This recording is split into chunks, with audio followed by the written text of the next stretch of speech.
मेरे पास एक प्रश्न है, वो इस समय के विषय से तो नहीं जुड़ा, लेकिन मैं जोड़ के जरूर उत्तर दे देता हूं। आजकल हमारे घरों में पेप्सी कोक से भी ज्यादा नूडल्स खाया जा रहा है। पेप्सी कोक कम हुआ है पिछले 2-3 साल में, अच्छा हुआ, नूडल्स खाया जा रहा है। तो नूडल्स के बारे में आपको एक जानकारी दे दूं कि सबसे खराब वस्तु अगर खाने की कोई हो सकती है, कचरे में कचरा, तो वो यही है नूडल्स। एक तो मैदे की है, ऊपर से सड़ा हुआ है। 6-7 दिन मैदे को सड़ा के रखा जाए तब नूडल्स तैयार होता है। और इस नूडल्स में टेस्ट लाने के लिए सूअर के मांस का रस मिलाया जाता है। बिना उसके नूडल्स बन ही नहीं सकता। जो मैगी है ना, मैगी या कोई भी नूडल्स, सूअर के मांस का रस, सड़ा हुआ मैदा, 6-6 दिन पुराना, उससे तैयार हुआ है। अब आप तय कर लो खाना है या नहीं खाना। एक प्रश्न है होती है, तो ये भी इनके क्वालिटी का बहुत बड़ा भ्रम है। लोगों को बहुत बड़ा भ्रम ये हो गया है कि विदेशी कंपनियों के माल में क्वालिटी ज्यादा है, इसलिए लोग उसे खरीदते हैं। मैं आपको कई विदेशी कंपनियों के माल की केमिकल एनालिसिस रिपोर्ट प्रस्तुत कर सकता हूं, जो हमने लेबोरेटरी चेक कराया, कोई क्वालिटी नहीं है उनके माल। घटिया से घटिया क्वालिटी का माल वो बेच रहे हैं। मैं नाम लेके बताऊं, एक अमेरिकन कंपनी है जिसका नाम है कॉलगेट पामोलिव, टूथपेस्ट बेचती है। मैं लोगों से बहुत बार पूछता हूं, आप कॉलगेट का टूथपेस्ट क्यों करते हैं, तो सब एक ही स्वर में कहते हैं इसमें क्वालिटी है। तो फिर मैं पूछता हूं अच्छा क्या क्वालिटी है, तो कहते हैं इसमें झाग बहुत बनता है। तो फिर मैं कहता हूं झाग तो रिन में भी बनता है, एरियल में भी बनता है। झाग तो शेविंग क्रीम में सबसे ज्यादा बनता है, तो शेविंग क्रीम से ही दांत साफ कर लिया करो अगर झाग ही चाहिए तुम्हें। ये पढ़े लिखे मूर्खों के उत्तर हैं। बिना पढ़ा लिखा आदमी ऐसा उत्तर नहीं देगा।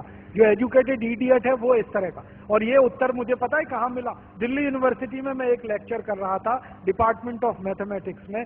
वहां के एक प्रोफेसर ने उत्तर दिया, किसी कॉलगेट में बहुत अच्छी क्वालिटी है, झाग बहुत बनता है। तो मैंने कहा प्रोफेसर साहब, आप डेंटल क्रीम से दांत क्यों नहीं साफ कर लेते, शेविंग क्रीम से दांत क्यों नहीं साफ कर लेते, एरियल से दांत क्यों नहीं साफ कर लेते, सबसे ज्यादा झाग तो उसी में बनता है। तो एकदम चुप प्रोफेसर। फिर उसने मुझे कहा अच्छा आप ही बताइए क्वालिटी क्या होती है। मैंने कहा प्रोफेसर साहब, आप मैथमेटिक्स के प्रोफेसर होके अगर ये नहीं जानते कि क्वालिटी क्या होती है, तो क्यों चिल्लाते हैं कि ये क्वालिटी होती है। जब मालूम ही नहीं है तो कहो ना हमको नहीं मालूम क्वालिटी क्या होती है, हम तो विज्ञापन देख के ये सामान खरीद लाते हैं। मैंने उनको समझाया कि कॉलगेट टूथपेस्ट बनता किस चीज से है, उसकी क्वालिटी क्या है, ये समझने की बात है। तो उनका हाँ बताइए। तो मैंने उनको बताया, वो मैथमेटिक्स के थे, थोड़ा केमिस्ट्री भी जानते थे। केमिस्ट्री में एक केमिकल होता है, उसका नाम है सोडियम लॉरेल सल्फेट, उससे कॉलगेट बनता है। क्योंकि सोडियम लॉरेल सल्फेट डाले बिना किसी भी टूथपेस्ट में झाग पैदा नहीं हो सकता। और सोडियम लॉरेल सल्फेट का आप देख लीजिए, आप में से थोड़े भी केमिस्ट्री पढ़े हुए लोग हैं तो केमिस्ट्री की डिक्शनरी में सोडियम लॉरेल सल्फेट देखिए, उसके सामने लिखा हुआ है पॉइजन, जहर है। 0.05 मिलीग्राम मात्रा में शरीर में चला जाए तो कैंसर कर देता है, और वो कॉलगेट में भरपूर मात्रा में मिलाया जाता है। और आपको एक जानकारी दूं, अमेरिका और यूरोप के देशों में कॉलगेट जब बेचा जाता है ना, तो उस पर अंग्रेजी भाषा में चेतावनी लिखनी पड़ती है कॉलगेट के पेस्ट पर।